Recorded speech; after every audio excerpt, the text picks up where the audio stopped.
এবার প্রকাশ্যে এলো ঢাবি শিবিরের আর এক নেতা। দীর্ঘ ১৭ বছর পর ঢাকা বিশ্ববিদ্যালয়ের বাংলাদেশ ইসলামী ছাত্র শিবির প্রকাশ্যে আসতে শুরু করেছে।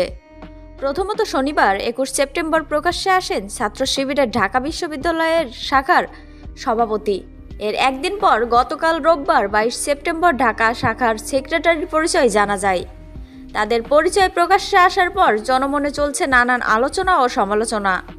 এরই মধ্যে এবার প্রকাশ্যে এলো ঢাবি শিবিরের আর এক নেতা। এই নেতার নাম শিবগাতুল্লাহ। তিনি বর্তমানে শিবিরের কেন্দ্রীয় সাহিত্য সম্পাদকের দায়িত্ব পালন করছেন। বাংলাদেশ ইসলামী ছাত্র শিবিরের কেন্দ্রীয় এক নেতা জানান, ঢাবিতে কখনোই সংগঠনটি নেতৃত্বহীন ছিল না। প্রতি বছরই কমিটি গঠন করা হয়েছে।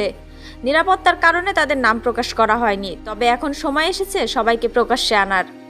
জানা যায় ২০২২-২৩ সালে ঢাকা বিশ্ববিদ্যালয়ের সভাপতি ছিলেন শিবগাতুল্লাহ। বর্তমানে তিনি শিবিরের কেন্দ্রীয় সাহিত্য সম্পাদকের দায়িত্ব পালন করছেন। তিনি বৈষম্য বিরোধী ছাত্র আন্দোলনে গুরুত্বপূর্ণ ভূমিকা পালন করেন। বর্তমানে ঢাবি শাখার নেতাদের সঙ্গে কেন্দ্রের নিয়মিত যোগাযোগ এবং আন্দোলনের রোডম্যাপ তৈরিতে সমন্বয় করেন শিবগাতুল্লাহ। শিবগাতুল্লাহর সময়ে ঢাবির সেক্রেটারির দায়িত্বে ছিলেন মোহাম্মদ শাহিনুর রহমান।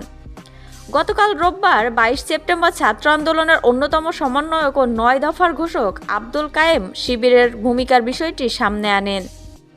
তিনি জানান, বৈষম্য বিরোধী ছাত্র আন্দোলনের কোটা সংস্কার আন্দোলন থেকে শুরু করে শেখ হাসিনা সরকারের পতনের পেছনে বড় ভূমিকা ছিল ছাত্র শিবির ঢাকা বিশ্ববিদ্যালয় শাখার। কাদেরের ভাষ্য অনুযায়ী ৯ দফা প্রচার প্রসারে গুরুত্বপূর্ণ ভূমিকা রেখেছিল ছাত্র শিবির।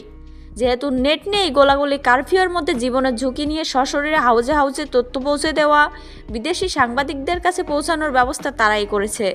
শুধু তাই নয়, ঢাকা বিশ্ববিদ্যালয় শাখা ছাত্র শিবির সেক্রেটারি ফরাদের সঙ্গে আলোচনা করে এই ৯ দফা তৈরি হয়েছিল বলেও জানান কাদের।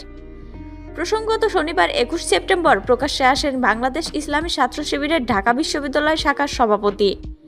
সামাজিক যোগাযোগ মাধ্যমে ফেসবুকে এক পোস্টে সাদিক কায়েব নামের এক শিক্ষার্থী নিজেকে বাংলাদেশ ইসলামী ছাত্র শিবির ঢাকা বিশ্ববিদ্যালয় শাখার বর্তমান সভাপতি দাবি করেন। এর একদিন পরে রোববার ২২ সেপ্টেম্বর ঢাবি সেক্রেটারির পরিচয় জানা যায়। তার নাম এস.এম. ফরহাদ।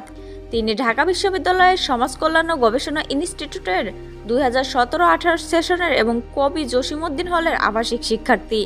তিনি ২০২২-২৩ সেশনে জসিমউদ্দিন হল ডিবেটিং ক্লাবের সভাপতিও ছিলেন।